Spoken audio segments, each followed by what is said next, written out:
ఈరోజు మనమంతా కూడా ఎందుకు ఏకమైనాము అనంటే, సంవత్సర కాలం అయిపోయింది. ఈ సంవత్సర కాలంలో చంద్రబాబు నాయుడు గారి వల్ల ప్రజలకు జరిగిన నష్టం,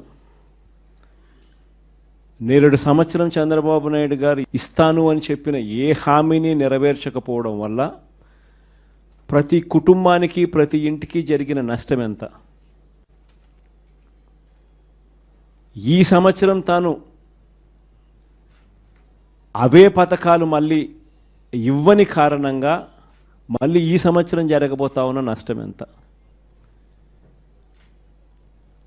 రెండవది, మన ప్రభుత్వం కొనసాగి ఉండింటే ప్రజలకు అన్ని పథకాలు అందుతూ ఉన్న పరిస్థితుల మధ్య ఆ పథకాలన్నీ రద్దయిపోయిన పరిస్థితులు. ఒకవైపున ప్రజలకు అందుతూ ఉన్న పథకాలన్నీ రద్దు, మరోవైపున చంద్రబాబు చేస్తూ ఉన్న మోసాలన్నీ మోసాలుగా మిగిలిపోయినందువలన ప్రజలకు జరిగిన నష్టం. వీటి మీద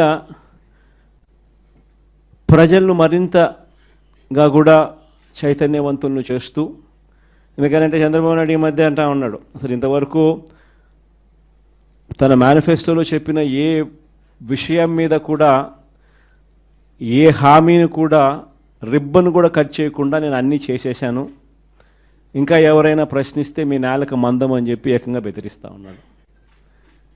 అసలు ఏమి చేసినావు స్వామి నువ్వు? ఇంతవరకు చేసింది ఏమీ లేదు, అప్పుడే అన్నీ చేసేసినానని చెప్తా ఉన్నావు. పైగా నేను ఎవడన్నా ప్రశ్నిస్తే నీ నేలకు మందం అని చెప్పి నువ్వు మళ్ళీ బెదిరిస్తూ ఉండవు నువ్వు అని చంద్రబాబు నాయుడు గారిని గట్టిగా నిలదీసే కార్యక్రమంలో భాగంగా చంద్రబాబు నాయుడు గారి మేనిఫెస్టోను మళ్ళీ ఒకసారి రీకాల్ చేస్తూ అంటే ఒక కొత్త ప్రోగ్రాం ఈరోజు లాంచ్ చేస్తూ ఉన్నాం. ఈ ప్రోగ్రాం నేను ఇక్కడ నుంచి లాంచ్ చేసిన తర్వాత 4 వారాల పాటు ఈ ప్రోగ్రాము రకరకాల స్థాయిల్లో, అంటే జిల్లా స్థాయి నుంచి నియోజకవర్గ స్థాయి నుంచి మండల స్థాయి నుంచి గ్రామ స్థాయి, రకరకాల స్థాయిల్లో ఈ ప్రోగ్రాం అనేది ప్రతి ఇంటికి ఈ కార్యక్రమాన్ని తీసుకొని పోతాం. గ్రామ స్థాయిలో రచ్చబండ కార్యక్రమాలు ఏర్పాటు చేసి, రచ్చబండ కార్యక్రమంలో ఇవన్నీ కూడా సుదీర్ఘంగా డిస్కషన్ చేస్తూ చివరికి ప్రతి ఇంటికి కూడా ఈ కార్యక్రమాలన్నీ, ప్రతి ఇంటికి కూడా చంద్రబాబు నాయుడు గారు చేస్తూ ఉన్న మోసాలకు సంబంధించిన, చెప్పిన హామీలకు సంబంధించిన వివరాలను ప్రతి ఇంటికి ప్రతి గ్రామానికి, ప్రతి రచ్చబండ ద్వారా ప్రతి ఇంటికి కూడా తీసుకొని పోయే కార్యక్రమం చేస్తూ ఉన్నాం. ఈ కార్యక్రమంలో ప్రోగ్రాం పేరు రీకాలింగ్ చంద్రబాబుస్ మేనిఫెస్టో.